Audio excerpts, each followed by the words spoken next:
రోమిలకు రాసిన పత్రిక 8వ అధ్యాయము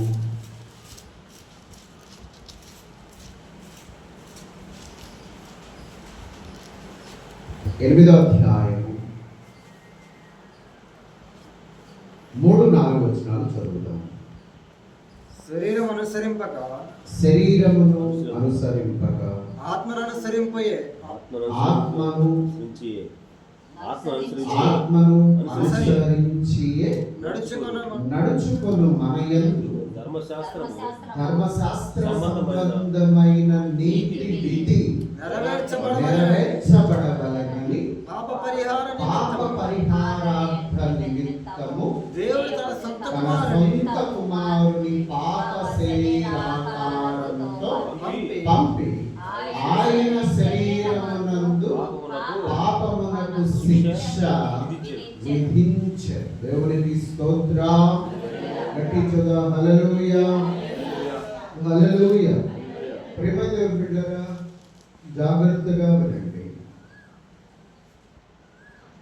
4వ వచనాన్ని చదువుదాం. 3వ వచనాన్ని ధర్మశాస్త్ర సంబంధమైన అక్కడి నుంచి మళ్ళీ చదవండి. ధర్మశాస్త్ర సంబంధమైన నీతి విధి నెరవేర్చబడవలనని పాప పరిహారము నిమిత్తము దేవుడు తన స్వకీయ కుమారుని పాప శరీర కారణంతో దేవుడు తన సొంత కుమారుని పాప శరీరాకారముతో పంపి ఇక్కడ పరలోకము నుండి వచ్చే వారిలో, పరలోకం నుండి డైరెక్ట్ గా వచ్చే వారిలో ఎవరికైనా మానవ శరీరం అంటూ ఉండదు. మహిమ దేహాలతోనే వస్తారు. వారు దేవదూతలుగా వస్తారు, దేవుడు పంపించిన దేవదూతలుగా వస్తారు. కానీ ఎవరికి కూడా మానవ దేహం అంటూ ఉండదు పరలోకం నుండి వచ్చేవాళ్ళు. కానీ దేవుడే తన ఏకైక కుమారుని మనుషులందరి పాపము పరిహారం జరగాలి. ఒక మాట నాకు నమ్మడి చూడండి. మనకు అన్యాయం జరిగింది, మనం ఎదిరించలేక, పోరాడలేక, గెలవలేక పోయేటప్పుడు ఒక మాట అంటాం, దేవుడు చూసుకుంటున్నాడు, దేవుడు చూస్తాడు. అంటే అర్థం ఏంటి? ఇంకో రోజు ఏదో ఉంది అని. అంటే మనిషికే ఆ సంగతి తెలుస్తుంది. అన్యాయం చేస్తే ఖచ్చితంగా ఏదో ఒక రోజు శిక్షించే దేవుడు ఉన్నాడు. అంటే ప్రతి మనిషి యొక్క పాపం పరిహరించబడాలంటే రక్తం చిందించబడాలి. రక్తం చిందించబడాలి అంటే ఇది చూడండి, రక్తం చిందించబడాలి అంటే మామూలుగా మన రక్తం ఎవరికైనా ఇవ్వాలి అంటే బయట వాళ్ళు ఎవరన్నా వచ్చి అడిగితే తొందరగా 90% ఎవరు కూడా రక్తం ఇవ్వరు. సొంత కుటుంబ సభ్యులకి ముందుగా వస్తారు, త్వరగా ఇస్తారు. మీలో బయట వాళ్ళకి మీ బ్లడ్ డొనేట్ చేసిన వాళ్ళు ఎవరైనా ఉన్నారా? మీ రక్తాన్ని బయట వాళ్ళకి ఇచ్చిన దేవుని మహాకృపను బట్టి నేను 7 సార్లు ఇచ్చాను. 7 సార్లు. ఒక పేషెంట్ను చూడడానికి వెళ్తే ఆల్రెడీ మా ఫ్రెండ్ వాళ్ళ భార్య రక్తం లేక ఆపరేషన్ ఆగింది. గాంధీ రామారావు గారి హాస్పిటల్.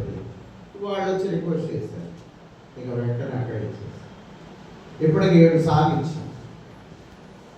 బ్లడ్ ఇవ్వటం వల్ల మరలా నూతన రక్తం ప్రొడ్యూస్ అయింది, ఆరోగ్యం చాలా కుదుటపడింది.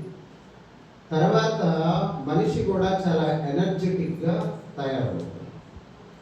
అది కరెక్ట్ సమయంలో ఇవ్వాలి. ఇప్పుడు పెద్దవాడు అయిన తర్వాత ఇవ్వకూడదు. అది ఇంతకుముందు జరిగింది.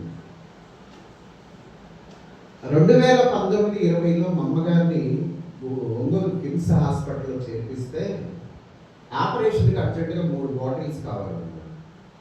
నేను మా చెల్లెలు ఇద్దరు ఆ బ్లడ్ తీసుకునే దగ్గరికి వెళ్తే మా చెల్లెలు బ్లడ్ ఏమో సూట్ కాలేదు. వెంకటమ్మ కొద్ది నిమిషాలు మా చెల్లెల బ్లడ్ ఏమో సూట్ కాలేదు, నాకేమో బీపీ ఉంటే తీసుకోవాలి, మీ ఇద్దరికి పనికి రాదయ్యా అని చెప్పి ఇద్దరు అంటే మా అమ్మగారికి బ్లడ్ ఇవ్వడానికి మేమిద్దరం రెడీ అయినా కూడా అక్కడ అనుమతి లేదు. పోనీ ఒకళ్ళ పాపం కొరకు ఇంకొకళ్ళు రక్తం చిందించే అవకాశం భూమి మీద లేదు. పోనీ పలానాడు తప్పు చేశారు నేను వచ్చి కొడతానంటే నువ్వెట్టవు. మన పిల్లోడు తప్పు చేశాడంటే మనం క్షమాపణ కోరుతాం. మనం అదే యేసయ్య తండ్రి అయిన దేవుడు మనుషులందరినీ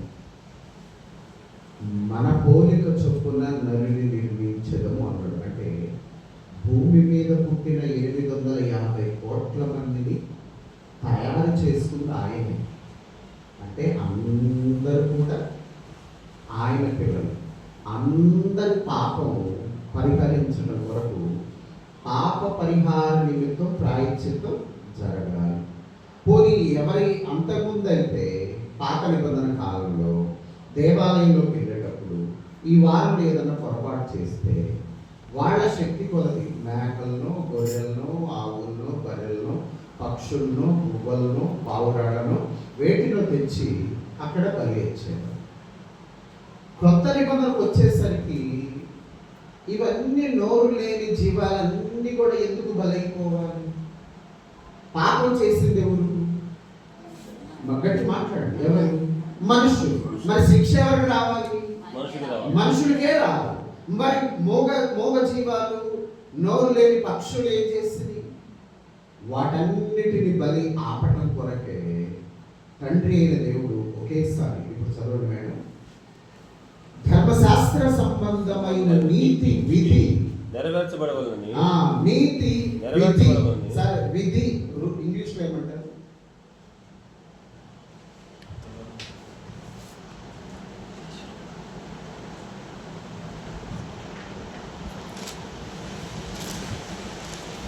విధి ఇంగ్లీష్లో రూల్ అంటే ఒక చట్టం అంతే, ఒక ఆజ్ఞ అంతే. అది ఎవరైనా కూడా అక్కడ ఫాలో అవ్వాల్సింది. దానికి చిన్న ఎగ్జాంపుల్ చూడండి. దానికి చిన్న ఎగ్జాంపుల్, ఢిల్లీలో ఉన్న పెద్ద పెద్ద రాజభవనాలు, గవర్నమెంట్ వాటిల్లోకి వెళ్తే గొప్ప మంత్రి అయినా సరే అక్కడికి వెళ్ళగానే ఖచ్చితంగా సంతకం పెట్టి లోపలికి వెళ్ళాలి. ప్రధానమంత్రి గారైనా లోపలికి అడుగు పెట్టేటప్పుడు సంతకం పెట్టి వెళ్ళాల్సిందే. దాన్ని రూల్ అంటారు. ధర్మశాస్త్ర సంబంధమైన నీతి విధి అంటే ధర్మశాస్త్రం యొక్క రూల్ ఏంటంటే ఖచ్చితంగా శిక్ష రావాల్సిందే, రక్తం చిందించబడాల్సిందే. అది ధర్మశాస్త్రం చెబుతుంది. ఇప్పుడు ఏమంటాడు? ధర్మశాస్త్ర సంబంధమైన నీతి విధి నెరవేర్చబడవలెనని పాప పరిహారం నిమిత్తము దేవుడు తన సొంత కుమారుని పాప శరీరాకారముతో పంపి, అంటే మానవుడుగా అందరి నిమిత్తం ఆయన పరిశుద్ధుడు, కానీ దేహములో ఉన్నాడు కాబట్టి ఖచ్చితంగా ఆయన రక్తం చిందించబడాలి. ఆయన శరీరమందు పాపమునకు శిక్ష విధించెను. దేవునికి స్తోత్రం. గట్టించద హల్లెలూయా. ఇందాక ఆరాధన చేసేటప్పుడు చూడమ్మా, ఈ పరిశుద్ధుని శిలువ భాగమంతా మీరు నన్ను జ్ఞాపకము చేసుకొనుటకై దీనిని చేయుడి అన్నాడు. ఎందుకు నన్ను సిలువేశారో ఆలోచించండి. ఎందుకు నన్ను భయంకరమైన శిక్షించారో ఆలోచించండి. ఎందుకు నన్ను కొరడాలతో కొట్టారో ఆలోచించండి. పాపం చేసింది ఎవరు? మనుషులు. శిక్ష ఎవరి మీదకి అంటే వీళ్ళందరూ నన్ను నమ్మారు, రక్షించబడ్డారు, బాప్తిసం తీసుకున్నారు, వీళ్ళు ఇంతకుముందు చేసిన పాపం అంతా కూడా ఇక వాళ్ళ మీద ఉండకూడదు అని ఆయనే శిలువలో భరించాడు. దేవునికి స్తోత్రం. గట్టిగా చెప్పండి. దేవునికి స్తోత్రం. ఆయనే ముందుగా శిలువలో భరించాడు. ఆయనే ముందుగా అందరి నిమిత్తం 2000 సంవత్సరాల క్రితం. ఇప్పుడు నువ్వు చేయవలసింది ఏంటంటే నమ్మి రక్షించబడి త్వరగా బాప్తిసం తీసుకొని ఆ పవిత్రమైన బలలో చేయి వేస్తూ యథార్థమైన జీవితాన్ని కొనసాగించడమే దేవునికి బహు ఇష్టం. అది దేవుడు కోరుకునేది. అందుకనే నువ్వు పుట్టక ముందే ఆయన పుట్టి, నువ్వు పుట్టిన తర్వాత చేసే పాపం కొరకు ముందుగానే శిక్ష పొందాడు. దేవునికి స్తోత్రం. పాలు కారు దేహంబు పైన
రండి 22వ అనుభవంలో వెళ్దాం. పరిశుద్ధుడు భూమి మీదకి రావడానికి 22వ కారణాన్ని చూద్దాం. కొరింథీయులకు రాసిన మొదటి పత్రిక 15వ అధ్యాయం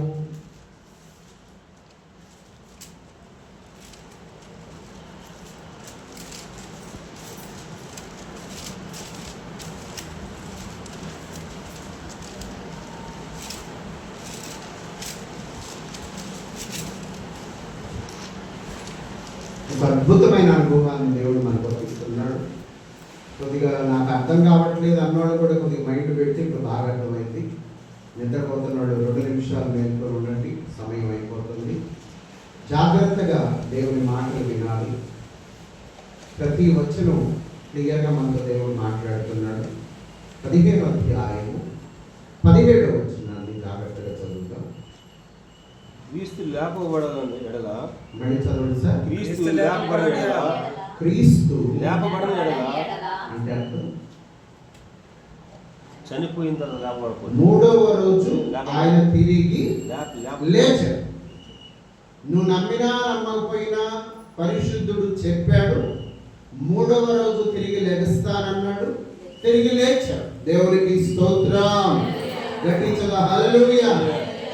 ఒకవేళ గనక యేసుక్రీస్తు గనక తిరిగి లెగవకపోతే చదవండి, లేపబడని ఎడల మీ విశ్వాసం వ్యర్థమే, మీ విశ్వాసము వ్యర్థమే. వ్యర్థమే. ఈ మాట గుర్తుంచు. మీరు ఇంకను ఒక్క నిమిషం ఇటు చూడమ్మా, తలపై అంటే అర్థమైంది.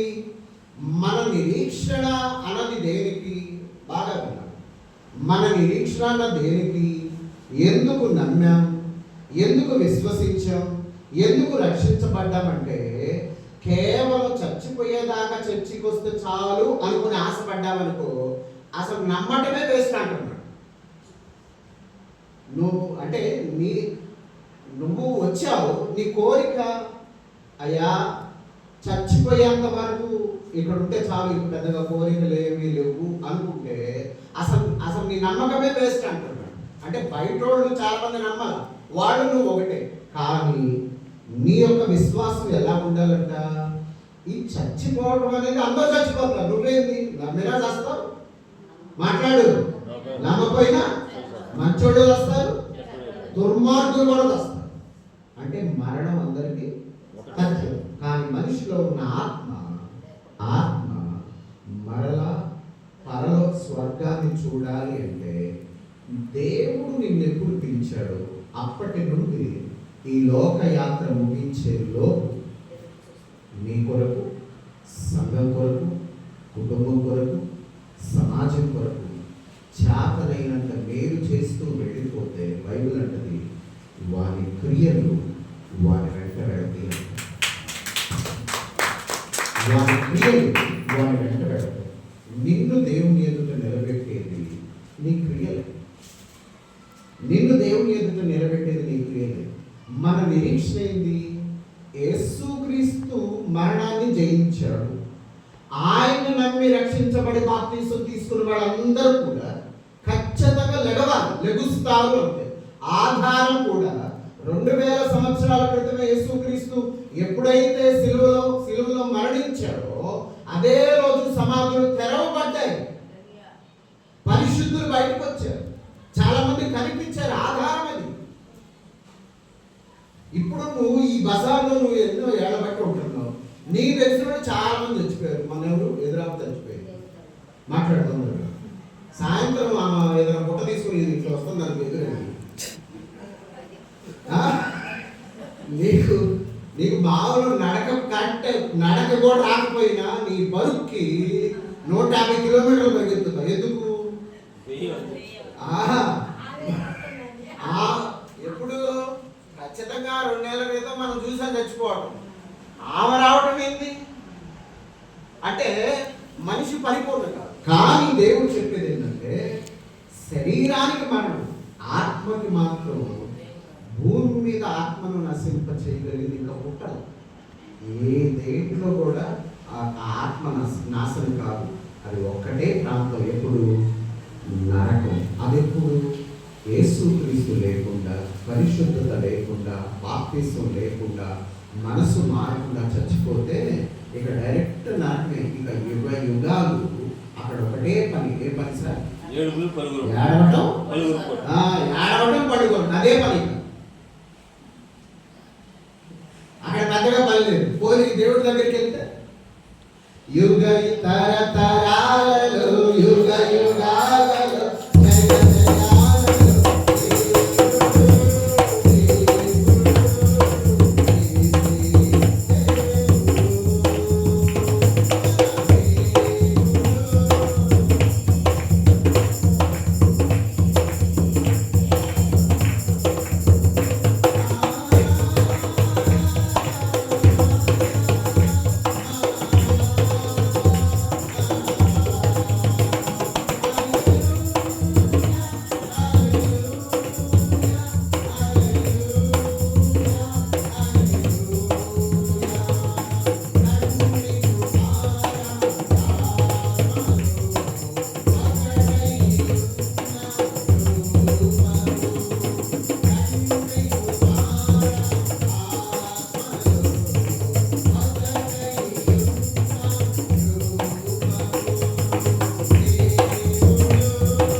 దేవుడిని నమ్మకపోతే నరకానికి వెళ్తే అక్కడ పని ఏంటంట? ఏడుపు. చెప్పాలి, ఏడుపు. రైట్. యేసుక్రీస్తుతో తిరిగి లేపబడితే యెషయా గ్రంథం 6వ అధ్యాయం చూడండి సార్. యెషయా గ్రంథం 6వ అధ్యాయం మొదటి నుంచి అక్కడ దేవునితో వెళ్ళిన వాళ్ళకి పని ఏంటంటే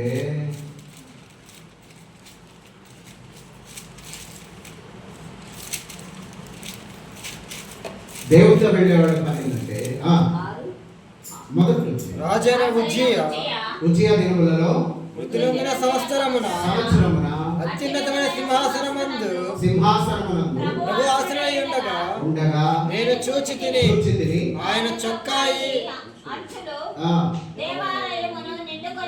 ఉండెను. పైగా శరావులు నిలిచి ఉండేది. అంటే దేవదూతలు నిలిచి ఉన్నారు. ఒక్కొక్కరికి 6 రెక్కలు ఉండెను. ప్రతి వాడు 2 రెక్కలతో తన ముఖమును కప్పుకున్నారు, కాళ్ళను కప్పుకున్నారు.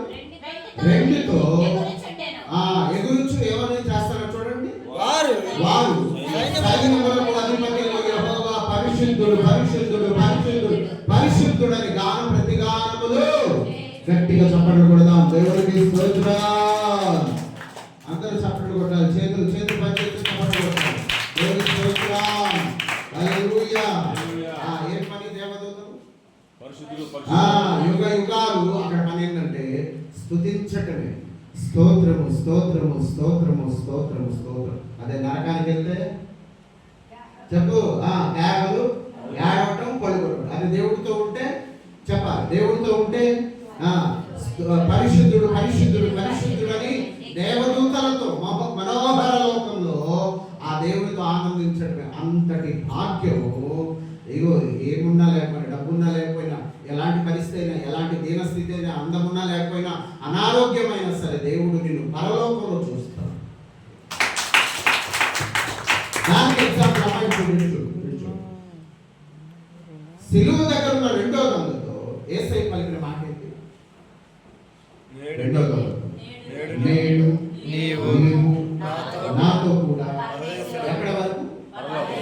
పరలోకం వేరు, పరదైసు వేరు. గుర్తుంచుకోండి. అంటే మన ట్రైన్ వచ్చేంత వరకు రూమ్లు ఉంటాయి, ఆడ రెస్ట్ రూమ్, దాన్ని పరదైసు అంటారు. ట్రైన్ అంటే పరలోకం వెళ్ళే ట్రైన్ అనుకో. ఆ ట్రైన్ రాగానే ఇక్కడ నుంచి బయటికి రావాలి. తీర్పు జరిగేంత వరకు నీతిమంతులు ఉండే ప్లేస్ పరదైసు. పరదైసు దొంగకే పరదేశించాడు. ఈ మాట గుర్తుంచుకో. ఝాన్సీ గారింటికి వెళ్ళాలి, రాజు గారింటికి వెళ్ళాలి. మనం ఆ బజార్లో చెత్త ఎత్తుకుంటూ సంచులు తగిలించుకొని కొట్టు దగ్గరికి వచ్చారు. వాళ్ళు ఏడదాకా వాళ్ళకి ఎంట్రన్స్ ఆ బొంకు దాకా. అవునా? ఇది తెలిసిన పిల్లలు వచ్చారు. ఆ తినే వస్తువులు దాకా సంఘస్థులు వచ్చారు. లోపల రూమ్ వరకు సొంత బిడ్డలు వచ్చారు. హద్దె బెడ్రూమ్ అంటారేంటి? ఇక హద్దె ఎక్కడో చెప్పు. ఇక్కడికి వెళ్ళకూడదు, ఈ రూమ్ తీయకూడదు, ఈ తలుపు తీయకూడదు అంటారు. ఎక్కడే ఎందుకు? గట్టిగా చెప్పు. ఇట్ ఈస్ రైట్, హక్కు. అది పరలోకానికి వారసులుగా ఉన్న హక్కుదారులు. కొంతమంది ఏమో బంకు దాకే, కొంతమంది మెట్లు దాకే, కొంతమంది లోపల ఉన్న తినే వస్తువులు దాకే, కొంతమంది రూమ్ దాకే, కొంతమంది పై రూమ్ వరకే. సొంత బిడ్డలైతే స్వతంత్రం, హక్కు, మీకు కండిషన్స్ లేవు. అట్లా ఈ బాప్తిసం తీసుకునే పరిశుద్ధమైన జీవితం ఏంటంటే పరలోకానికి హక్కుదారులు. పరలోకానికి హక్కుదారులు అదే అంటాడు. చదువున్నా. క్రీస్తు లేపబడని ఏమంటాడు? మీ విశ్వాసం వ్యర్థమే, మీరింకను పాపములోనే ఉన్నారు. ఆ తర్వాత అంతేకాదు, క్రీస్తునందు నిద్రించిన వారును నశించిపోయారు. ఆ తర్వాత 19వ వచనం అందరూ కలిసి చదువుతాం. కొరింథీయులకు రాసిన మొదటి పత్రిక 15వ అధ్యాయం 19వ వచనం అందరూ చదువుతాం. చదువున్నాడు అందరూ చూడండి అమ్మ బైబిల్. 19వ వచనం చదువు. ఈ జీవిత కాలం మట్టుకే మనము క్రీస్తునందు నిరీక్షించిన వారు మనుషులందరికంటే దౌర్భాగ్యులమై ఉందము. ఇందాక చెప్పారా? ఇప్పుడు అర్థమైందా? బైబిల్ చూడు అంటే చచ్చిపోయేదాకా చర్చిలో ఉంటే చాలు, రెమ్మలు కొడితే చాలు, రోమం రాకుండా ఉంటే చాలు, కడుపు నిండా అడుగు ఉంటే చాలు, చేతుల నిండా డబ్బు ఉంటే చాలు, సమయానికి వెళ్ళి వస్తే చాలు అనుకుంటే వృధా. ప్రార్థన ప్రార్థన ప్రార్థన. దేవుని కోరుకోవడం, దేవుణ్ణి అడగటం, దేవుని కొరకు ఏదైనా చేయటం, దేవుని కొరకు ప్రయాసపడటం. దేవా నేను నీతో ఉండాలి, పరిశుద్ధుడా నేను నీతో ఉండాలి. ఈ జీవితకాలం మట్టుకే మన భక్తి అయితే మిగిలిన మనుషులందరికంటే దౌర్భాగ్యులు అవుతారు. అంటే మన గురి గమ్యం ఇక్కడిది కాదు. పిలాతుతో యేసయ్య అంటాడు, బరబ్బతో యేసయ్య అంటాడు, నా రాజ్యం భూమికి సంబంధించింది కాదు. దేవునికి స్తోత్రం. మన రాజ్యం భూమికి సంబంధించింది కాదు అంటాడు. ఈ జీవిత కాలము మట్టుకే చదవమ్మా, మనము క్రీస్తునందు నిరీక్షించిన వారమైన మనుషులందరికంటే దౌర్భాగ్యులు. దౌర్భాగ్యులు. ఇది చూడమ్మా, క్లియర్గా నువ్వే అడగాలి నీ యొక్క పరిస్థితి. దేవా నాకు తెలియచే, నా జ్ఞానం, నా ఆలోచన, ఇదో నేను నీలో బ్రతికే ధన్యత, నీలో బ్రతికే ధన్యత. దేవుణ్ణి వెతకడం, దేవుణ్ణి అడగటమే మహాభాగ్యం. ఈ జీవిత కాలం మటు కాదు. ఇప్పుడు చదవండి 20వ వచనం. ఇప్పుడైతే నిద్రించిన వారిలో ప్రథమ ఫలముగా క్రీస్తు మృతుల్లో నుండి లేపబడి ఉన్నాడు. గట్టిగా చప్పట్లు కొడదాం, దేవునికి స్తోత్రం. నిద్రించిన వారిలో అంటే బైబిల్ ఎక్కువ కూడా శాశ్వతమైన మరణం, ఆత్మ మరణం గురించి మాట్లాడేది. సాధారణంగా బైబిల్ ఎప్పుడు మరణాన్ని నిద్రించిన వారి కొరకు,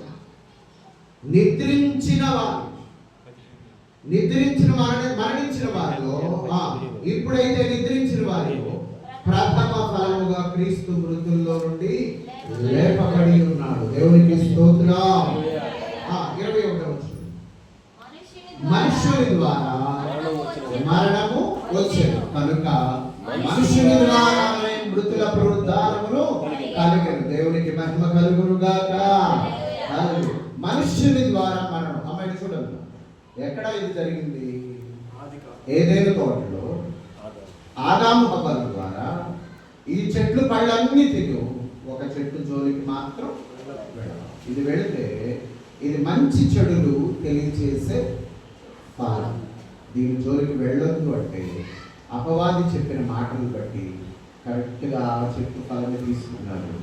దేవుడు అక్కడ వాళ్ళని బయటికి ఎందుకు నెట్టాడంటే, ఒకటి ఆ ఫలము తిన్నందుకు, 2 అపవాది మాట విన్నందుకు, 3 దేవుని మాటను చెరదాటిన ఆజ్ఞ అతిక్రమమే చెయ్యొద్దు అన్నా చేశావు.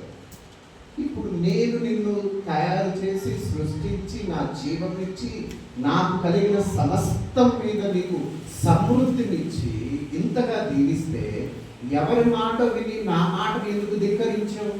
ధిక్కరించినప్పుడు నువ్వు ఎందుకు ఇక్కడ అని బయటకు అట్లా వచ్చింది మాట. అందుకనే మనుష్యుని ద్వారా మరణము వచ్చింది కనుక మనుష్యుని ద్వారా మృతుల పునరుత్థానమును కలిగేది. 22వ వచనం. ఆదామునందు అందరూ ఎలాగు మృతి పొందుచున్నారు, అలాగుననే క్రీస్తునందు అందరూ బ్రతికింపబడుదురు. గట్టిగా చప్పట్లు కొడదాం. హల్లెలూయా, హల్లెలూయా. ఒకసారి తలపైకి ఎత్తండి, చివరి మాటలు ముగిద్దాం. ప్రేమ దేవుని బిడ్డలారా, రక్షించబడ్డాం, బాప్తిసం తీసుకుందాం, చేతనైనంత పరిచయం చేసావు, చేతనైనంత మేలు చేసావు. చివరి గడియలు వచ్చింది. అమ్మాయి చూడమ్మా, చివరి గడియలు వచ్చింది. చివరి గడియలు ఎంత చెప్పినా కూడా ఆ భయం అనేది మనిషి ఊహించలేనంతగా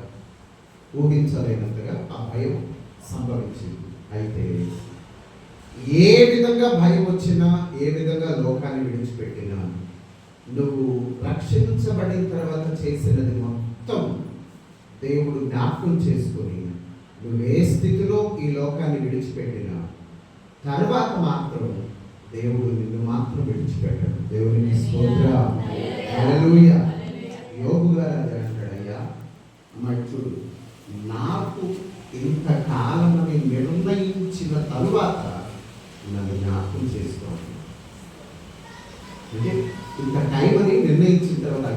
ఈ రోజుతో, ఈ సంవత్సరంతో, ఈ నెల తర్వాత నీ టైం అయిపోయింది అన్న వరకు, అన్న తర్వాత కూడా నన్ను మర్చిపోబాకంటాడు. అంటే అర్థం ఏంటి?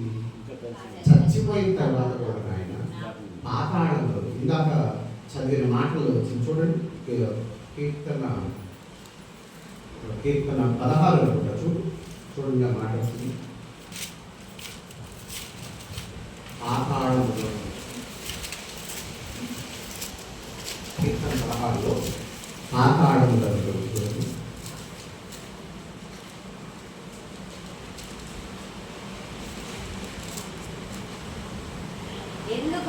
ఎందుకనగా నీవు నా ఆత్మను పాతాళంలో విడిచిపెట్టవు. అది అండర్లైన్ చేస్తుంది.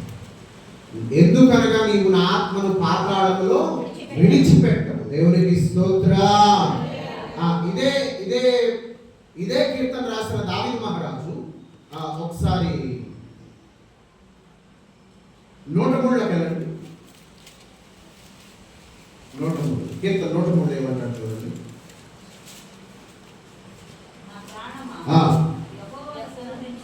గట్టిగా స్పీడ్గా, యెహోవాను సన్నిధించుము, ఆయన పరిశుద్ధ నామమును సన్నిధించుము, యెహోవాను సన్నిధించుము, దేనిని మరొకము, క్షమించువాడు, కుదుర్చువాడు, రైట్, సమాధిలో నుండి నీ ప్రాణమును విమోచించుచున్నాడు. గట్టిగా చెప్పగలుగుదాం. మరణము గెలచిన జయ యేసు,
సమాధిలో నుండి నీ ప్రాణమును విమోచించుచున్నాడు. దేవునికి స్తోత్రం.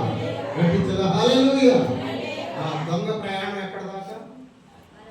పరమేశ్వరుడు. మన ప్రయాణం పరలోకం వరకు. పెట్టించబడి మన ప్రయాణం నువ్వు నమ్మినా నమ్మకపోయినా నీ దీనత్వాన్ని బట్టి, నీ యొక్క మంచి మనస్సును బట్టి, దేవుడు నీకు ఇచ్చిన ఆయుష్కాలంలో చేసిన మంచి పనులన్నిటిని బట్టి, దేవుని కొరకు ప్రయాసపడి ఎంతగా కష్టపడ్డావు, ఎంతగా అవమానాలు కాలేవు, ఎంతగా ఖర్చు పెట్టావు, ఎంతగా కరిగిపోయావు, ఎంతగా ఇబ్బందులు పడ్డావు, ఇవన్నిటినీ మరిచిపోయేటట్టు చిన్న ఎగ్జాంపుల్.